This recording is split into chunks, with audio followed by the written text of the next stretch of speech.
नमस्कार विद्यार्थियों, श्री श्रेयस विद्यालय हिंदी माध्यम कक्षा चौथी विषय पर्यावरण, जिसमें अब हम पाठ 14 की शुरुआत करेंगे, जिसका नाम है राजू का खेत। चलिए, तो हम यहाँ पर राजू के खेत के ऊपर से जानकारी प्राप्त करते हैं। मैं राजू हूँ, मेरे पिता किसान हैं। हम गुजरात में ईडर तहसील के वसाई नामक गांव में रहते हैं। अक्टूबर महीना चल रहा है।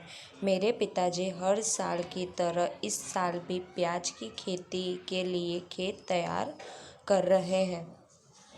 तो राजू के पिताजी क्या किसान है, तो अभी कौन सा महीना चल रहा है? अक्टूबर का महीना चल रहा है। तो अक्टूबर के महीने में उसके पिताजी किसकी प्याज की खेती के लिए खेत की तैयारी कर रहे हैं।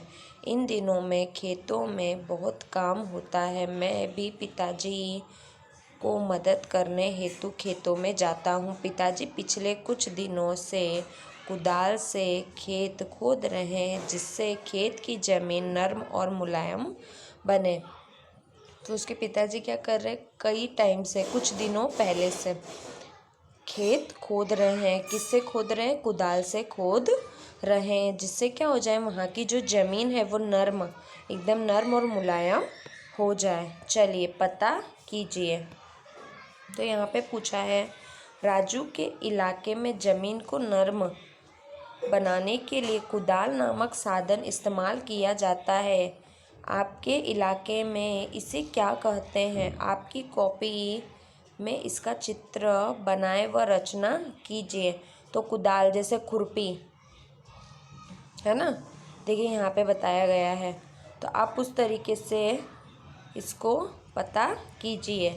चलिए आगे हमें यहाँ पर देखिए किस तरीके से खेत बताया गया है। पिताजी इस बार भी खेतों में प्याज के बीज बोएंगे।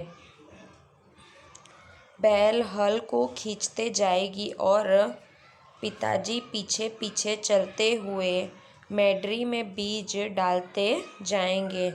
मुझे भी पिताजी की तरह काम करना है। तो राजू को किसकी तरह काम करना है? अपने पिताजी की तरह काम करना है। परंतु पिताजी बताते हैं, एक निश्चित दूरी पर योग्य प्रमाण में बीज का गिरना बहुत ज़्यादा ज़रूरी होता है। मतलब कि जितनी दूरी पर सब बीज क्या होने चाहिए? एकदम दूरी दूरी पर होने चाहिए।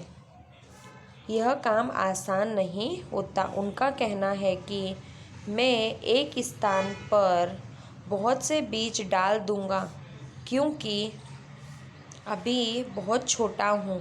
तो उसके पिताजी ने उसको क्या कहा? अभी राजू बहुत ज़्यादा छोटा है, वो एक ही स्थान पे, एक ही जगह पर काफ़ी सारे बीज भी डाल देगा। ठीक है, चलिए अब आगे। इस काम को करने के लिए मुझे बड़ा होने का इंतज़ार करना होगा। हाँ, क्योंकि राजू को ये सारा काम करना है तो उसे बड़ा होना होगा। खेत जोतने के अलावा अन्य कामों में भी जानवरों का उपयोग किया जाता है। चलिए अब हम इसके आगे चर्चा करते हैं। बीज बोए लगभग 20 दिन हो गए। प्याज के बीज अंकुरित होना शुरू हो गए। प्याज के पौधों के साथ साथ खरपतवार भी निकल आए। खेतों में कुछ पौधे बिना बोए अपने आप ही उग जाते हैं, जिन्हें हम खरपतवार कहते हैं। जो पौधे बिना बोए अपने आप उग जाते हैं उन्हें हम क्या कहते हैं? खरपतवार। तो खरपतवार के बारे में हम आगे की कक्षा में, मतलब आपको 8वीं कक्षा में जानने को मिलेगा। चलिए अब हम आगे देखते हैं। मैं अगर इस खरपतवार को दूर न करें तो अच्छी फसल नहीं मिलती है, जिससे क्या होता है? फसलें खराब हो जाती हैं। माँ, चाचा और मैं मिलकर इस काम में पिताजी की सहायता करते हैं। तो खरपतवार हटाने के लिए उसके पिताजी की सहायता कौन कौन करता है? उसकी माँ और चाचा करते हैं। चलिए अब आगे। प्याज के पौधे के साथ, प्याज के पौधे को इस तरह बढ़ता देख मुझे बहुत खुशी होती है। वे मेरे घुटनों तक ऊंचे हो गए हैं। पत्ते भी पीले होकर सूख गए। इसका मतलब प्याज की फसल तैयार हो गई है। अब प्याज निकालने के लिए बिल्कुल तैयार है। मतलब क्या बोला है कि प्याज के पौधे उसके घुटनों तक आ जाते हैं। तो राजू को ये सब देखकर बहुत ज़्यादा खुशी होती है।